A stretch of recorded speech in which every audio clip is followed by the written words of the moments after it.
So good afternoon, everyone. Before we're going to proceed to our next discussion for today, let's have our prayer first. So let's put ourselves in the presence of the God. And the Father, the Son, the Holy Spirit. Amen.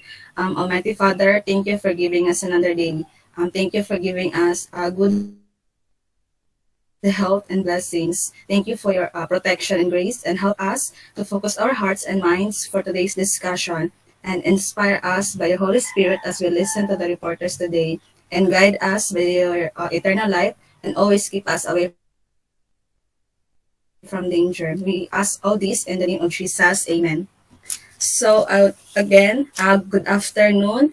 Last meeting, we discussed about the English for arts and design, and also the reporters taught us how to incorporate and utilize arts and design in the English classroom. So today we are tasked to report the English for specific English for business and economics, and we have four subtopics under it. First is English for business, to be reported by Baon and Abogada.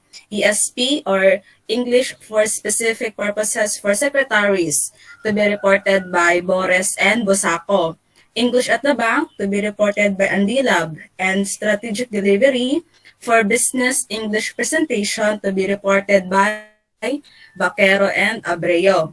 So first is we have our learning objectives. So at the end of the lesson, the students will be able to first identify the two main categories of business English. Second, to determine the purpose of ESP and the role of a secretary. Third is to understand the importance of the English language in the bank sector. And fourth is to create a presentation using strategic delivery for business. So, business English. So, business and management is an inevitable part of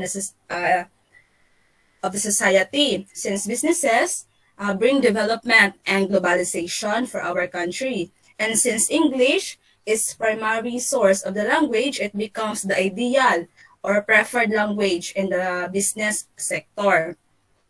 English for business is considered to be a part of ESP, or English for specific purposes, because of its specific character. So that is why ESP has two characteristics, which are the absolute characteristic and the variable characteristic. So when we say absolute, it is to meet the specific needs of the learners, and a variable, it is designed for specific discipline. So English in business and management is essential for a successful transaction and dealing with your superiors, colleagues, subordinates, and representatives of other companies from abroad or within in the country.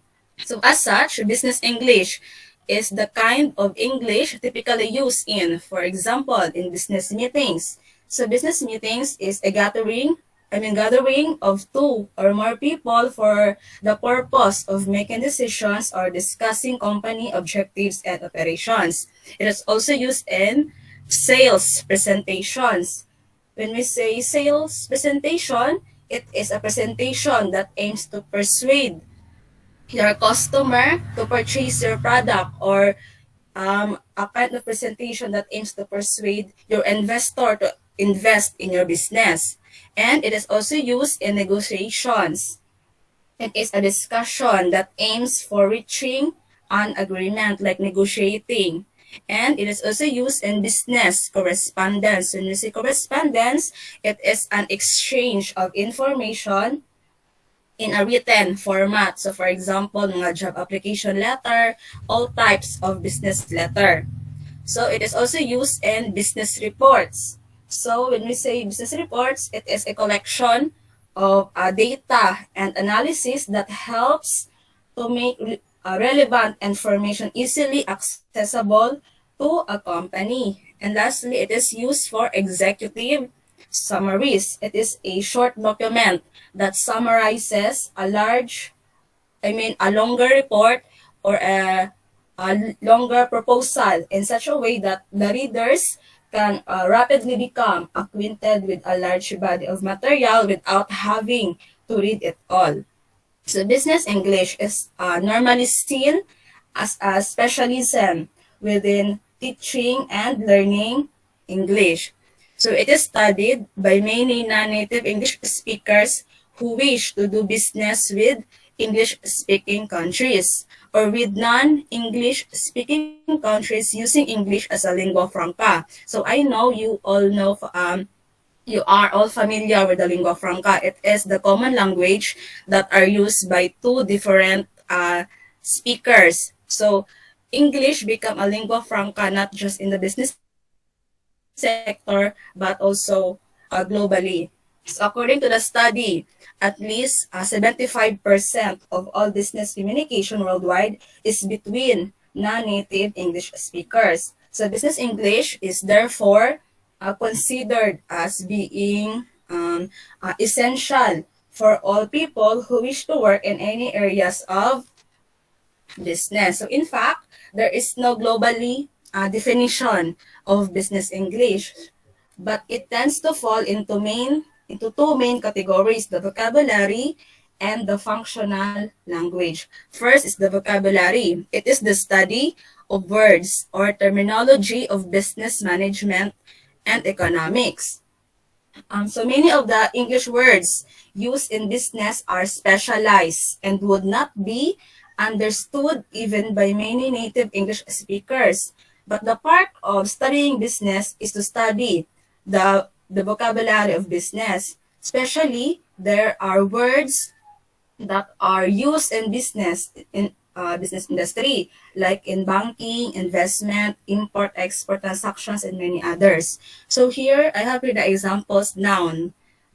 It is a general because these words are used in a general way of or term. So first is the acquisition, agenda, the brand, inventory, goods, growth, incentive, manufacturing, merchandise, merger, stock, target, restructure, risk, services, and deadline. So these words are used in business. Next is nouns related to people. So these are the words that can be associated to the position of the people in the business sector, like agent, associate, vendor, executive, competitor, retailer, chairperson, board member, representative, manager, CEO, employee, creditor, staff, president, and client. So these words are only seen in the business sector, especially the word CEO. You cannot, I believe you cannot see the word CEO in education or in politics, diba? It also seen in the business, like the position of the people in the business. Next is the nouns related to money. First is the generally more neutral usage. So these words in the neutral usage, it is pertains to money because some way it is not a negative or positive way when it comes to money, like the account, investment, interest, balance, salary, receipt, payroll, and capital. Here is the nouns related to money but often used in a positive way. Why it is considered as a positive? Because in business, these words gives positive impact, meaning it can boost the company's financial development or status, like the asset, the bonus, commission, divided, liquidity, revenue, sales, and profit. Next is the nouns related to money that are often used in a negative way. Why it is negative? Because these words means the company is losing something or they are in the disadvantage position, like the debt, the bankruptcy, bailout, crush, expense, deficit, loss, and liability. Next is the nouns related to places or organization. This pertains to the corporation itself, like the business itself, like the agency, the branch, the corporation, franchise, outlet, the firm, network, and office. Next is verbs. Use precise and particular verbs. So in business situation or in business communication or conversation, precise or particular verbs should be used. In business, we must choose precise words because being precise in your language means choosing the most appropriate or the most specific words so that your message is clear and there is no room for understanding. So we must avoid using the general verbs such as be, do, or have. Now, for example, I have here example sentence, but we did not incorporate it in our presentation. So just listen to it. For example, they should have good communication skills. So this sentence is a general because in this sentence, you are just suggesting or generalizing that they should communicate good communication skills. You did not pertain how good it should be. I mean, how good you want them to be in their communication. So instead, you must say they should communicate effectively. It is more specific. So here is some list of particular verbs like the advertise, allocate, authorize, calculate, maintain, invest, manage, negotiate, refund, recruit, supply, and produce. Next is the functional language. It is the study and practice of the language and language skills needed to conduct various business functions such as running a meeting, negotiating, or making a presentation in English. So there are several examples of functional language such as apologizing, agreeing, disagreeing, or giving advice. But in business English, we need to be able, as I say, to communicate effectively and be aware of the functions performed by the language. So therefore, it becomes a necessity. I mean, the functional language becomes a necessity when coping in a job market since business are mostly dominated by foreign speakers or English speakers, diba? So in English, you have an investor, stockholders, and mostly they are dominated by the foreign or mga English people. So now I will give the virtual floor to Ms. Abogada to further discuss the example phrases in functional language. Thank you. So good afternoon, everyone. Can you hear me clearly? Yes, ma'am. Okay, thank you so much for your response. So now let's move on to the phrases. Okay, so in communication, it is very important that we know phrases, and especially in business setup, because it would help you understand the workplace communication more and writing workplace communication and to be an effective communicator with your other employee or your co-worker. So now we have here the phrases frequently used in business meetings. So first is to get someone's attentions. Okay, Miss Michonne, can you please read the phrases below? Sorry, kakaon ko. I felt that, in my opinion, I strongly believe that, I'm certain that, how do you feel about? To get What do you someone's think of? attention, Miss Michonne. To get someone's attention. Ay, Start with, sorry. excuse me, Apo. Ay, okay. Okay. Excuse me. May I have your attention, please? May I have a word with you? Excuse me for interrupting. Okay, thank you so much, Miss Michonne. So the purpose of getting someone's attention is that someone would listen to you. And it's either they would listen to your offer or they would listen to our product or services that you are offering. But we have to make sure that when getting someone's attention, we approach politely and be aware of the situation. So let's be sensitive. Like for example, you are in a restaurant and you saw someone as your prospect client, but then she's she's talking to someone to her phone, and it seems like she's about to cry. So although she's your prospect client, be sensitive and be aware of the situation. Okay? Know the situation first before approaching to someone to get their attention. Next is to give opinions and ask for opinions. Miss Naldoza, can you please read the phrases below? To give opinions and ask for opinions. Okay, I feel that, in my opinion, I strongly believe that, I'm certain that, how do you feel about, what do you think of, do you have something you would like to add, what do you think about this? Okay, thank you, Ms. Naldoza. So the purpose of giving an opinion and asking for an opinion is to share your ideas or your view and to listen to others' sentiment that could be a great help to the business you are creating. So in business, an opinion matters. So there's no right or wrong opinion because it is your view, it is your sentiment, it is your judgment towards something.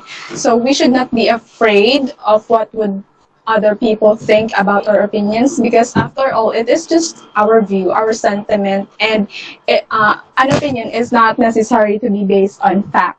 So it is always accepted. Okay, thank you so much. Next, our the next phrase that we're going to discuss is to agree or to disagree. So, Miss Ningaska, can you please read the phrases below? I totally agree with you. I totally agree. Exactly right. Exactly. Absolutely right. Absolutely. I feel exactly the same way. I have to agree with. Unfortunately, I see it differently. I really don't agree. I have to disagree. I'm afraid I can't agree. Okay, thank you so much, Miss Ningaska. So, the purpose of agreeing or disagreeing is to promote good relationship by showing others that their suggestions or ideas matters to you. So here in the Philippines, as Filipinos, it's very easy for us to agree to something. And it's also very difficult to disagree with something, right? Because we have this norm that if we disagree towards someone, we will get the bad impression. So this kind of social stigma is not applicable to business, because in business, you have to accept that neither of you is going to change others' mind. So at the end of the discussion, there should be someone who would allow the advantage taken by others. Kung baga may magparaya, okay, you disagree, okay, tama siya, may point siya, ganon. So next is to make suggestions or advice. Mr. Yuselina, can you please read the phrases below? To make suggestions or advice. To make suggestions or advice, I would suggest, I would recommend. It's my suggestion, it's my advice. The best solution, let's. Okay, thank you so much. So suggestion, when we heard this word, it seems like opinion, right? Because you are giving an idea.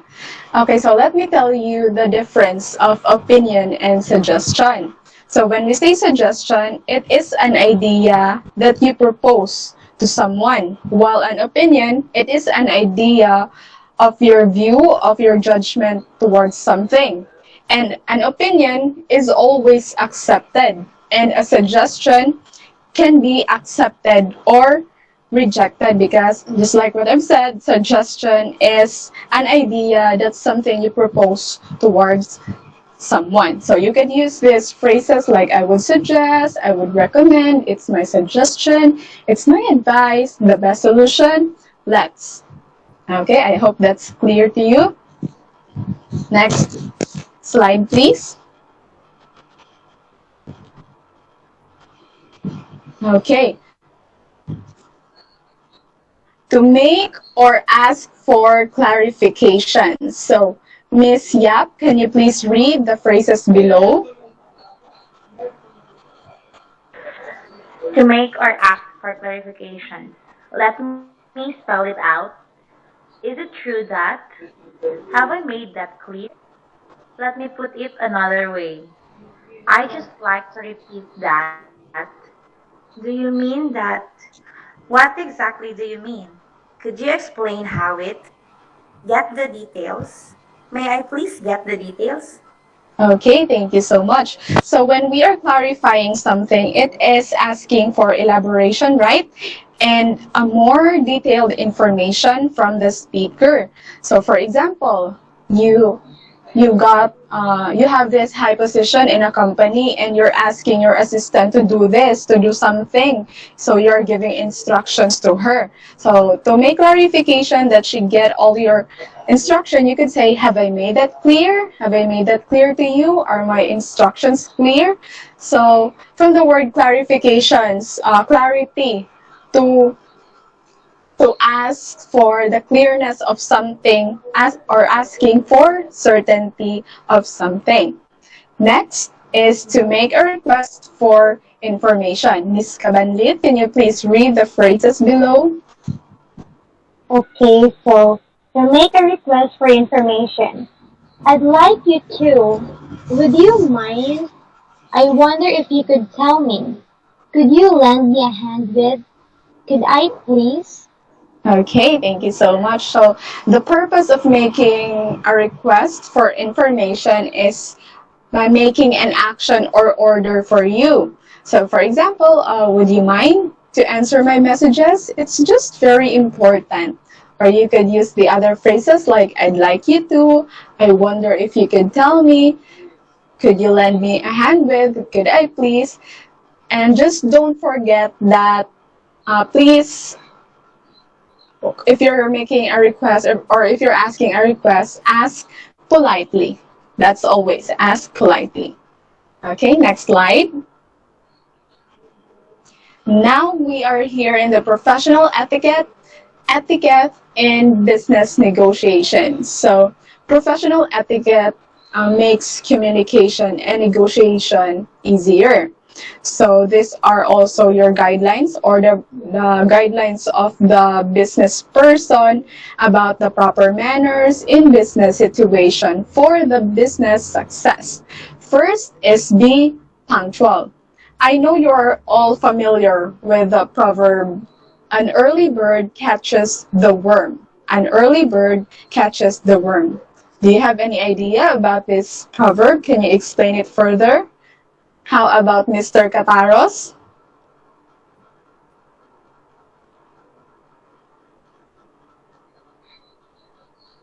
Mr. Cataros? Okay, how about Miss Mikey? What is the meaning of an early bird catches the worm?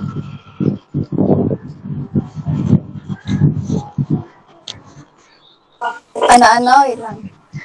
An early bird catches the worm. Like for example, like naman yung mga institutions like if ang early na, for example, ikaw mag-early ka, like nasa yung mga prices good or like, ano sa'yo tawag na eh? Wait. Okay, so early bird catches the worm. So when you are punctual or like when you value punctuality, then your boss will kanaganan mo sila sa imuha like ingana or tagaan ka nila bonus or they will consider you for recommendations or promotions like that. Okay, very good. That's correct. So being punctual is being on time. An early bird catches the worm. So you have to be punctual to show us respect to your client or to the person you'll be having a business meeting with. So it could also regards you as a responsible person, and that could define you as a person who sees time as precious. Next is greetings or salutations. It could be impersonal, like you're greeting someone, good day, ma'am, good afternoon, ma'am, or you could use it also in writing letters, the salutations, right? So a business person should know how to greet because this also shows politeness towards others. Next is the degree of formality. So with due respect, you have to behave as your fellow expect you to behave. Like, for example, handshaking after your discussion or getting and giving business cards to the clients. Next is eye contact. So it is a nonverbal communication. You know, it is a way showing that you are engaged to the conversation. So due to this, you can prove your honesty, respect, and passion as well to close a deal with your client. So it is a sign also of formality that you are making an eye contact. Next is the style and proper language. So a business person should be conscious about the dress code. So when we say dress code, it is not just about you wearing formal wear, but also the color of your clothes. Okay, if possible, don't wear such neon colors because, yes, let's say, yeah, you are wearing a proper attire, but then the color of your attire is not pleasing in the eye, so still it is improper. And we also have to be careful of the words coming from our mouth. And if possible, if we are talking to someone who's professional, let's minimize using slang and colloquial words because you're talking to someone who might be a good asset or a benefit to your company. So you have to make an impression. Next is emotions and body language. So you have to express your emotion politely. For example, your client or your business meeting is kind of humorous person. So by responding to that punchline he's inserting in the conversation, you could show that, yeah, he's funny by laughing, but laughing softly. You don't have to overreact just to impress your client. Kasi ganang sa gusto nimo na ma-impress imong client, magkatawa-katawa, jud kag maayo like mag-appear na ka sa iya ha, para lang ma-impress siya na, yes, habay ka iyang joke. No, it's not like that. Don't overreact because, you know, our body language is also a factor of our personality. So we should limit ourselves in expressing our emotion. Next. Okay, we have the role of teacher in teaching business English, according to Rao 2017. First is ESP teachers are not specialists in the field, but in teaching English. So what do we mean by that? Teachers must only focus on English because their subject is English for the profession, but not the profession in English. I'll repeat. The subject English is for the profession, but not the profession in English. It means that the teachers are only there to help the students know their subject. And it also relates to our second rule, which is the teacher does not have to teach negotiation strategies, management theory, etc. because that is not the scope of an English teacher. Sa ano na siya, sa business teacher na siya. It is not the scope of an English teacher. So the teacher should be seen as an expert only in presenting and explaining the language and in taking care of the learner's language program. So the teacher's concern only here is the scope of her subject. Next is the teacher should be familiar with the modern technology and the new methodological approaches, right? So when I'm still working as an online English teacher, I used to teach business English also. And part of our introduction is we have these opening spiels.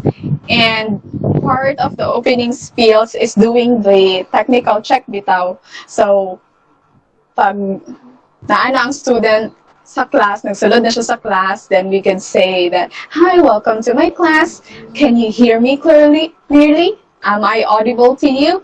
And if the student will chat in the comment box that, "No, teacher, I cannot hear you," then you as a teacher, you should be familiar with the technology to instruct them on what to do. Like, you could suggest that they would adjust the volume of their speaker, or it might be that the audio jack is not plugged properly in their system's unit USB, like that. As a teacher, we should have the basic knowledge about technology because it is already 21st century. It would influence our approach to teaching business English and the students' feedback about your ability as a 21st century teacher. Next. Okay, so we have the tips for teaching business English according to Route 2017. First is to find out what your students want to achieve. At first, after your introduction, diba, you're making a rapport with your student. You're asking, why do you want to learn English? Like that. What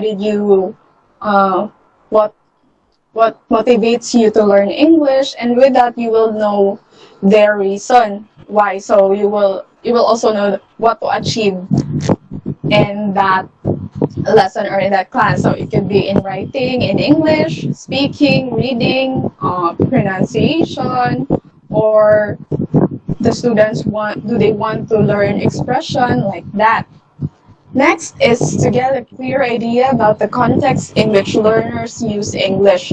So before, when I'm still working as an English teacher, most of my students who are having a lesson with me in business English, ang reason nila is they want to communicate well with their foreign clients.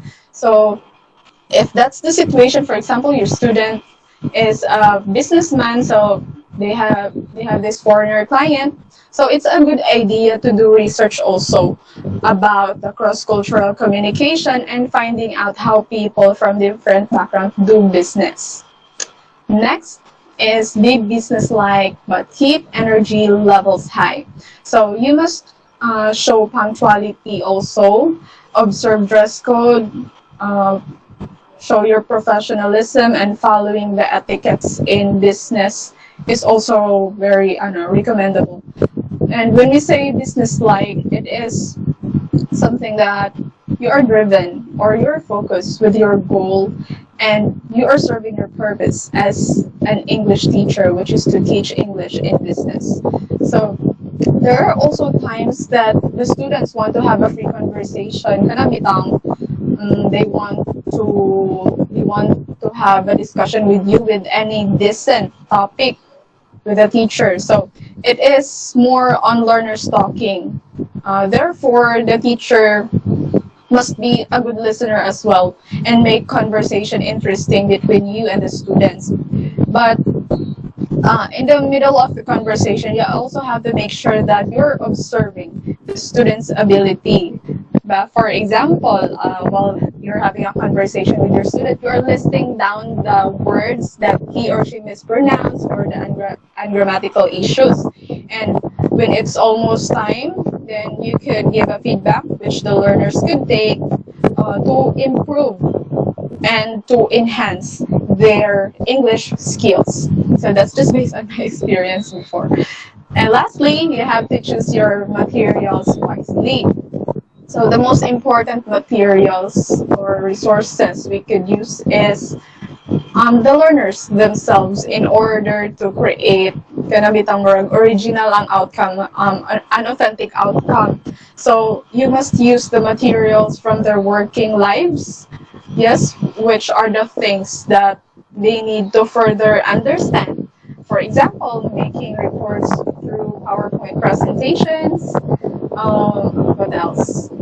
Pen and envelope for writing letters, or you could explore the Microsoft Office for making letters, leaflets, brochures, organizing data using the Excel and such. So with that, they could relate themselves in the discussion. So this is the end of my part. And do you have any clarifications?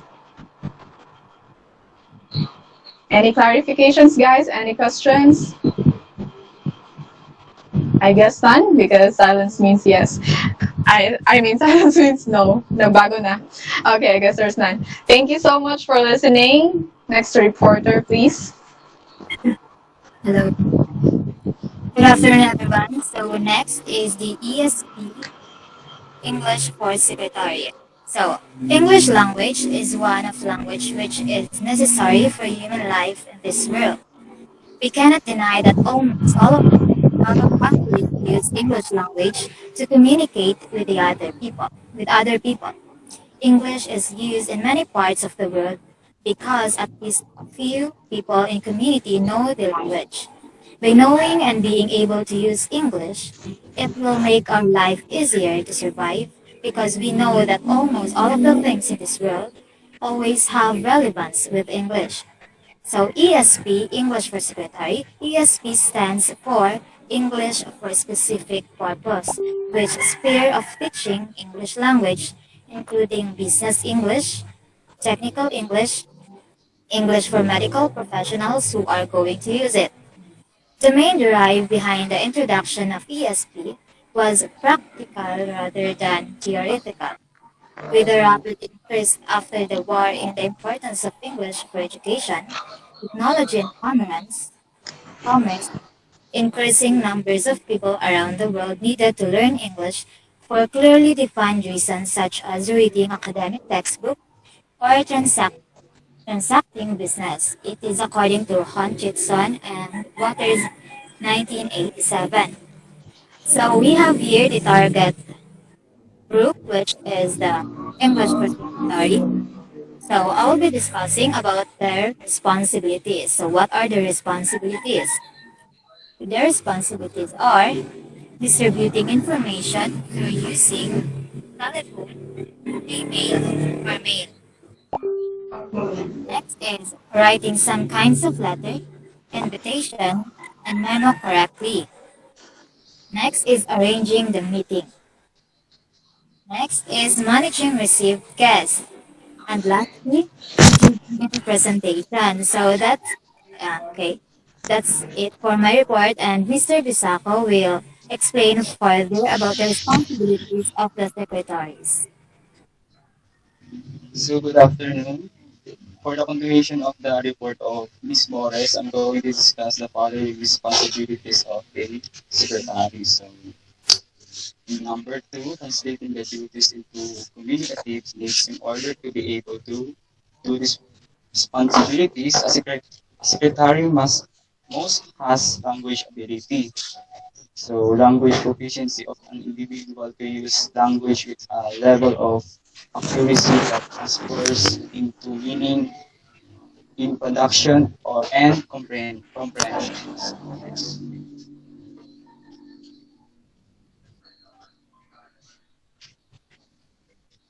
Kindly next slide. Okay. So the content of the number two will be here. Translating the communicative needs into competencies, skill, and sub-skill. One communicative needs can be translated into several English competencies. So we have here the letter A, how to distribute the information through using telephone or an email or mail correctly. So a competent secretary knows how to engage properly with their clients. It could be telephone, conversation, or email transaction. And while assisting clients, a secretary should know how to take the caller identity immediately for verification purposes and make sure that this person will be entertained for this intent. Also, a secretary must know how to operate email transaction because there are some clients try to reach their company with their email address given. So she must know how to give proper feedback on them depends on their inquiry.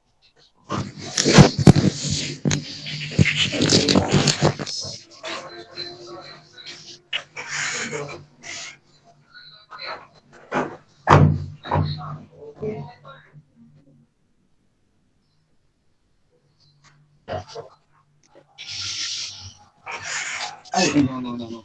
Maripaz, sorry, sorry, sorry. I know. In letter B, how to write some kinds of letter, dictation, and memo correctly.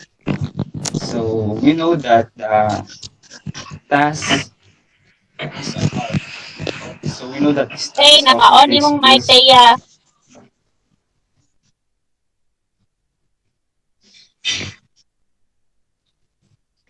Okay, ano yan?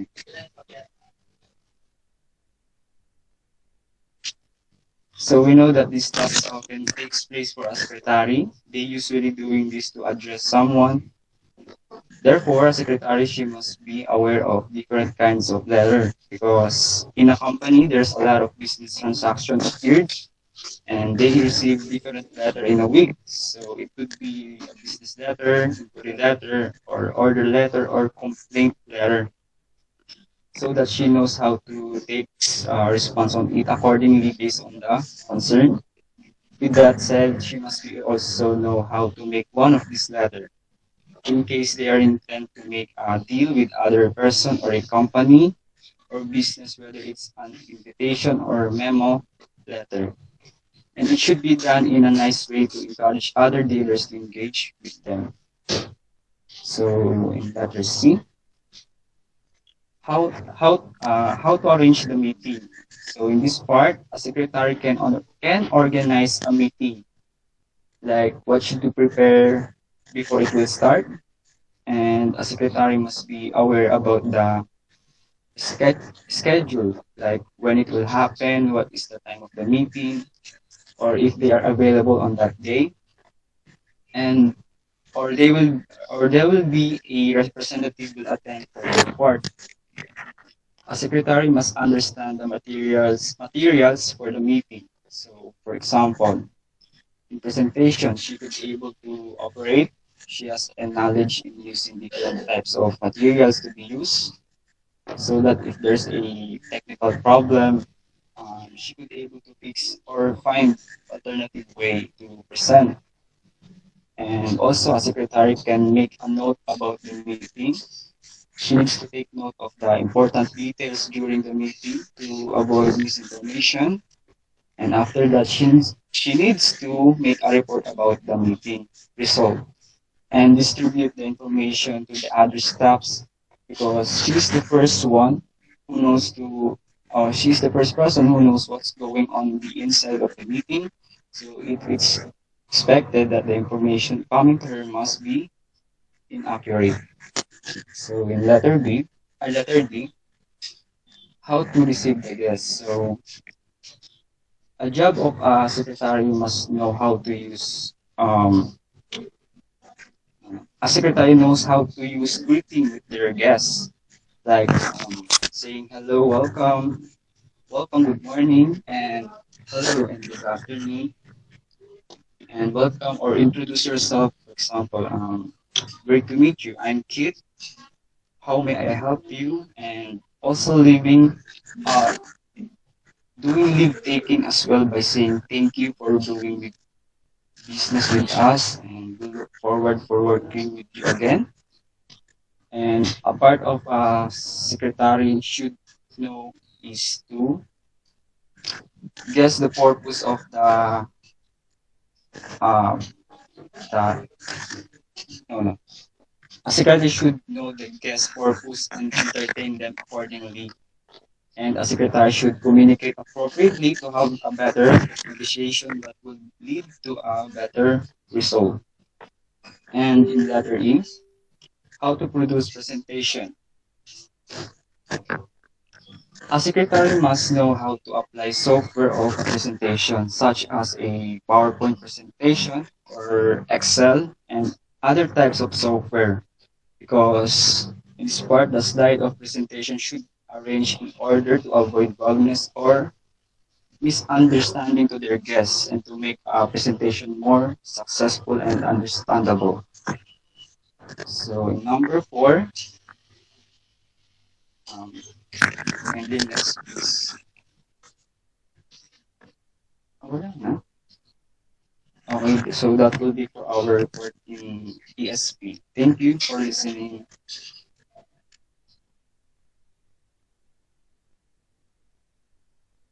All right, good afternoon once again. So I think I am the last who will report for this day. So my topic is all about English at the bank. So even though we are not economic students, it is really important to know the importance of language in, especially in bank sector, right? So English language plays a very important role in banking and other competitive exams. This is an important facet where the exam conducting committee judge you possible ways to stand out from the crowd. Next slide, please.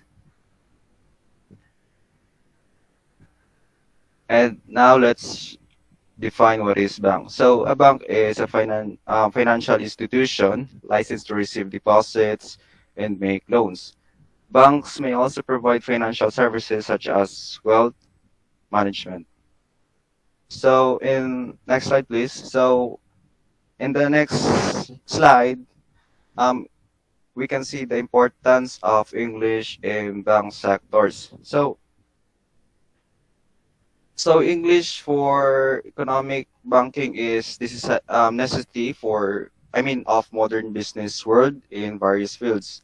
So it enable you to improve your knowledge for the trade that you need, so that you can continue forward with your career. So in this case, the fields are economics and banking, and the trades that they encompass for which business English is quite important. Next slide, please. Next is the foreign banks. So considering that there is a growing number of foreign banks, and that first of all, work conditions for a job are usually in English or sometimes translated poorly. So the need to acquire the specific terminologies in English is growing. Next slide, please. So in in inflation of tourists, so our country has more and more tourists, right? And the only language that is worldly recognized and used everywhere is language. Therefore, you need to speak English properly and remove any obstacles that you might have. Next slide, please. So speaking English is an advantage, yes, because between two very similar candidates, when you have to choose one, there has to be a valid reason why. There has to be a valid reason why you reject the other. Other than the marks, that the grades, the ability to interact with the customer is very crucial. So your choice has to be the candidate who has an upper hand in English and can handle and be a part of any conversation that is being held in English. Therefore, the bottom line of pursuing an English course for banking and finance is that you can make a well-settled career in this field. A banking job is earns well for you and sufficient for you and your family. So, John, can I ah never mind. Thank you. That's my report.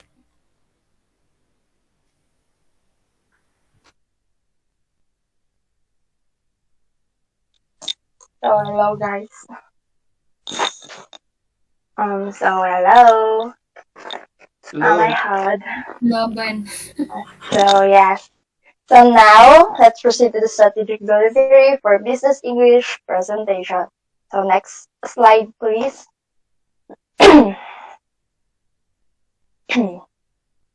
So presentation is a mode of communication where you share information with the audience live. To achieve a certain objective, we make presentation to achieve some business objective, and it could vary according to the needs and occasion. So presentation, when you make a presentation, there is a purpose. What is your purpose in making a presentation? So the presenter will discuss about the presentation and the objectives of that certain presentation. So next slide, please. So these were the following situations when we make a presentation. So first is to introduce a new product or service. So in a field of business, they discuss the maybe they discuss advantages or disadvantages of that product, and to make that product known, or para ma-balance mga katawhan ang kanang product. The second is to present a new business plan or alternative business plan. So letting the members or the staff of that specific company to para mabalaan nila ang plano on how that product will work, or make the product known, or make strategies how the product will maging patok sa mga katawhan. Third is to market or increase sales of a product. So this is where they discuss how will you get the attention of the people, like kanang connect lang siya sa mga following situation, just like the first situation. So the fourth is in a seminar or a conference. So there they will discuss the product, how did they come up with that product, the history of that product, and many more. So number 5 is to give a briefing or information on any issue. So there, it is for the employees, like what to avoid, or what are the don'ts and do's in that specific company, or the laws of that company. So the last one is to analyze a report or project. So presenting there the problems and discussing the preparation in avoiding future problems. This will ensure the employees to have a smooth project execution. So yes, Ms. Bacaro will continue the report. Okay, still we have 2 minutes. Let's move on to the types of presentation. We have first impromptu presentation. So impromptu presentation in business settings can be the most important and influential verbal communication you will ever undertake. This applies in face-to-face and virtual discussions. However, too many people handle this poorly. They either don't prepare sufficiently for the meeting, or they may not speak up. But the CEO, manager, and other heads of the company or businesses are expected to speak well. Next is extempore presentation. An extempore presentation or extemporaneous presentation is a presentation that you planned and rehearsed for. You might refer to notes or an outline in delivering your presentation, but you create the sentences as you speak. Next is scripted presentation. So scripting or scripted presentation really helps in the sales process by deciding what to say beforehand and practicing it over and over. You are much more natural because you've made the words your own and can really put feeling and emphasis into what you are saying during the presentation. Next is memorized presentation. So a memorized presentation is the one that is performed completely from memory based on a paper or information that is already written. So those are the types of presentations, but generally, when we talk about oral presentation in business, we are referring to the scripted and extempore presentation. The businessman doesn't usually use the impromptu presentation because nakasalalay ang kanilang presentation to the success and the progress of their companies and businesses. So they need to prepare, rehearse, and organize the presentation well. And they don't usually use the memorized presentation because salespeople are often disorganized when they use the memorized sales presentation, and is not effective when selling time is short. And I think we don't have enough time. Let's continue tomorrow. Thank you so much. Thank you. Goodbye, everyone. Bye, thank you.